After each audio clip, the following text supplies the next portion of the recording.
En primer lugar nos vamos a dar una vuelta por la Liseda, históricamente. La vuelta vamos a empezar a darla en 1730, que es cuando se tiene la primera noticia de la existencia de la Liseda. Esto era propiedad del Marqués de la Rambla, la familia Orozco. En 1730 construye la Casa Palacio. Esta era una finca que se dedicaba a la explotación agropecuaria. En 1767, cuando viene Olavide con el proyecto, con esa reforma agraria, los repartos de parcelas, respeta la Liseda porque la tenían en producción agropecuaria. Entonces aquí siguen con su misma explotación. Unos años después, en 1780, es cuando descubren el primer manantial. El primer manantial de agua litinada, sulfurosa y radioactiva. Según las analíticas posteriores, no se explota como balneario, simplemente era un manantial que había y venía la gente a por agua, pero no se explota como balneario. El balneario no sale hasta que el Marqués de la Rambla quiere comprar una propiedad suya que tenían en Úbeda, que era propietario.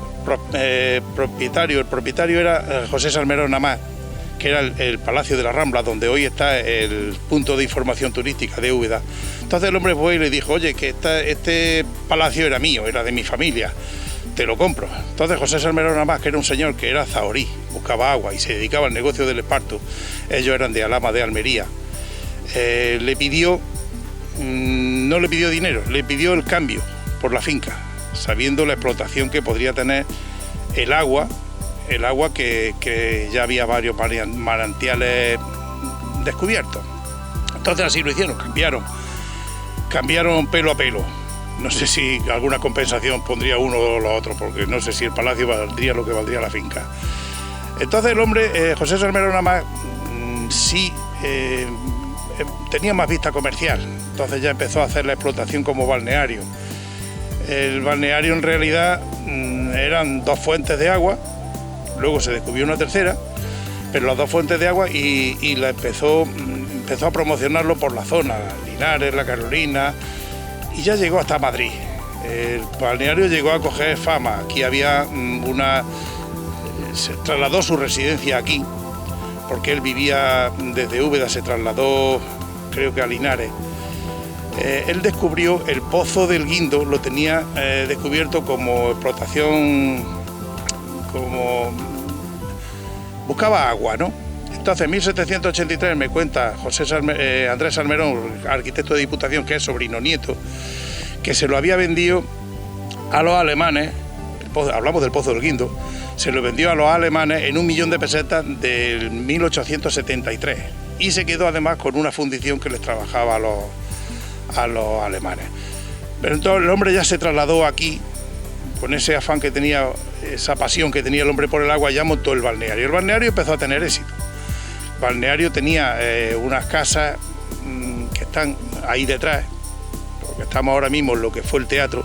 Aquí ya construyó su vivienda, construyó un teatro y una ermita, más unas casas que había particulares, propiedad de él, que las alquilaba entre 1,50 y 15 pesetas diarias. Ya montó restaurantes, la gente, la carretera venía de Vilches a la Liseda por La Carolina, y hasta 1914, claro, 24 kilómetros a lomos de diligencia tardaban mucho en venir. Crearon Santa Elena, había un apeadero, y en 1914 hicieron la carretera, hicieron una estación con cantina, y luego hicieron la carretera que viene desde la estación de Santa Elena hasta la Liseda. En 1907, me voy un poquito antes, habían construido ya un hotel. El hotel ya, los precios eran de 2 a 20 pesetas. El hotel tenía alrededor de 100 habitaciones, tenía su propia cantina, tenía su propio cuartel de la Guardia Civil aquí en la zona, tenía estafeta de correos. En fin, esto ya llegó a tener un nivel que mereció la pena haberlo vivido en aquel momento, haber conocido. Por aquí pasaron, de la gente más ilustre de España pasaban por aquí. De hecho sabemos que el general Carlos de Borbón, que era capitán general de Sevilla, cuñado de Alfonso XIII, declaró que en una temporada que habían pasado aquí en la Liseda, se quedó embarazada su mujer, María Luisa de Orleán, madre de doña Mercedes, o sea, dio a luz a doña Mercedes, que es la madre de Juan Carlos I, abuela del rey actual que tenemos. Juan Belmonte venía por aquí a menudo, el torero que revolucionó el toreo y creó su propio estilo de toreo. También sabemos que Mariano José de Larra declaró que, creo que fue en la Gaceta de Madrid, dijo que la liseda no se podía describir con palabras ni se podía pintar, que había que vivirla. Padre Lerchundi, que era un predicador también de principios del siglo XX, también dice que esto lo había puesto aquí a Dios lo había puesto aquí para sanar el cuerpo y el espíritu. En fin, la cantidad de personajes que venían por aquí ya era bastante importante. José Salmerón llegó un momento que crearon, en fin, tenían un partido político y se presentó por la circunscripción Linares-La Carolina junto con Jean Juan Mesías y cogieron un acta de diputado.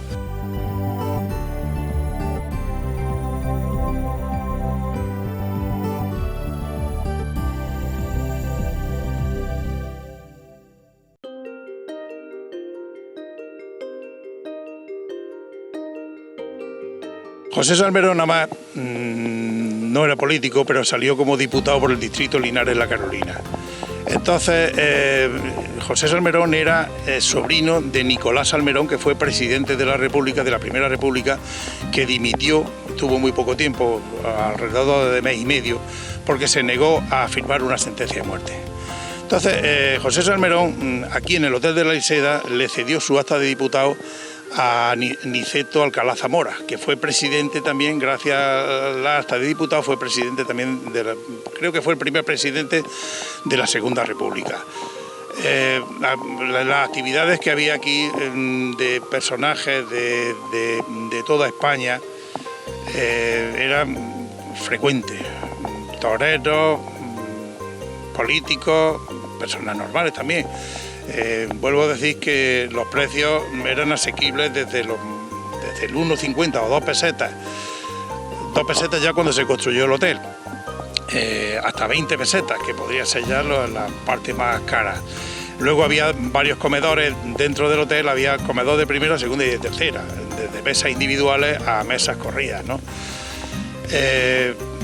Tenía su propio economato el hotel, donde la gente que venía porque había gente que no venía al hotel, venía a las casas particulares que había también, tanto detrás del sitio que estamos como ahí enfrente, que todavía siguen existiendo. La Liseda tenía su propio horno, fabricaba su propio pan. La Liseda tenía un molino de aceite donde fabricaba su propio aceite, y la harina también la molían aquí, de la misma producción que tenían ahí en la zona agrícola. Hay un caso curioso que es el de los tomates de Santa Elena. El tomate de Santa Elena es la variedad piel de doncella, que es muy suave, es rosita y tiene un sabor exquisito. Ese tomate en la Carolina mismo se han llevado semillas y no es el mismo sabor. Ese sabor lo tiene Santa Elena y Miranda. Ese tomate se da en Cabra, en Aracena de la Sierra de Huelva, y en Santa Elena o Miranda. Da la casualidad que el marqués de la Rambla, que era el que posiblemente se trajera aquí el tomate, digo posiblemente porque resulta que también era marqués de Cabra. Entonces la relación entre Santa Elena y Cabra, por esos tipos de tomates, tiene que venir por ahí. No tengo documentación ni tengo datos, pero sumando una y una son dos.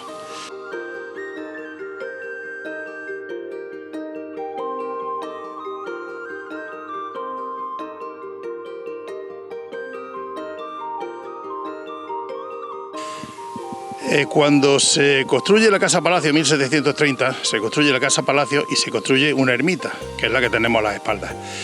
Cuando en 1907 ya construyen el hotel, mantienen la ermita, y dentro de la Casa Palacio, aparte de mantener vivienda, crea un teatro que está a continuación de la ermita. En esta ermita estuvo enterrado la primera mujer de José Salmerón y su hijo, que murieron los dos en el parto, y han estado aquí hasta los años 80. José Salmerón se casó, estaba enterrado en Madrid, se casó con una viuda, y hay una historia negra de que un señor quiso ligársela a la viuda para gestionarle la Liseda. Ella se negó e intentó ligarse a la hija. Ya ella se cabreó más todavía, lo lo mandaron a hacer puñetas, y entonces en un domingo que la mujer venía de comulgar en una iglesia, por el pasillo este hombre se abalanzó sobre ella y le dio 7 puñaladas y la mató allí, en el mismo pasillo saliendo del altar mayor. Aquí donde estamos ahora mismo hay un manantial que sigue existiendo, pero en los tiempos de la Liseda de 1907 aquí hubo una envasadora de agua donde se llevó en París, en la Exposición Internacional de París se llevó un premio. Detrás tenemos el Puente de los Suspiros. El Puente de los Suspiros es por donde la gente subía hacia el hotel desde el aparcamiento, que era donde lo que hoy conocemos como el merendero, era el aparcamiento donde venían las diligencias y se recibía ahí a los bañistas. Entonces desde ahí subían, pues, el que no tenía dinero se tenía que arramblar con sus propias maletas, y si no, pues había personas que le llevaban el equipaje hasta el hotel que estaba allá arriba. Subían a través de este puente. Paralelo al puente hay un camino que viene por toda la izquierda, que es el que iba hasta el puente, otro puente que había precioso también de madera, que era el puente del paraje de San José, que el paraje de San José es donde estaba el antiguo balneario. La gente venía por las tardes dándose un paseo hasta el balneario, que era diferente del hotel. El hotel no tenía servicio de agua, el servicio de agua que tenía el hotel venía del Cortijo de la Simona. ¿Por qué? Pues porque de los manantiales de aquí que le cobraban por consumir ese agua, no se lo iba a servir en los grifos. Entonces se trajo del Cortijo de la Simona, se trajo un agua, que hay un aljibe detrás del hotel, y ahí era el agua que servía en lo que era el hotel y en las casas particulares. El hotel y el balneario eran precios diferentes, porque había gente que eran acompañantes que no venían a tomar el agua, venían su pareja. Entonces yo venía como acompañante. Entonces el balneario tenía también otros precios, también de 1,50 a 15 pesetas diarios, según el servicio que también utilizaras, porque lo mismo se bebían agua, que había vapores para los asmáticos, para el riñón, en fin, había varios servicios, porque había varias fuentes, varios manantiales que les suministraban agua, vuelvo a decir, al balneario, no al hotel.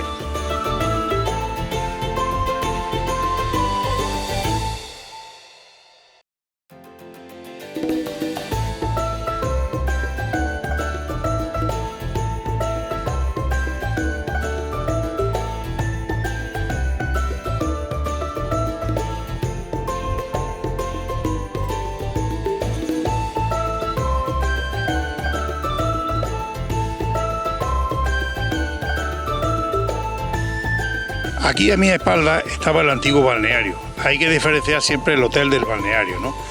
El hotel era residencia, su nombre indica, y el balneario donde la gente venía a por el agua, una bebida y otra en pulverizaciones que estaba debajo.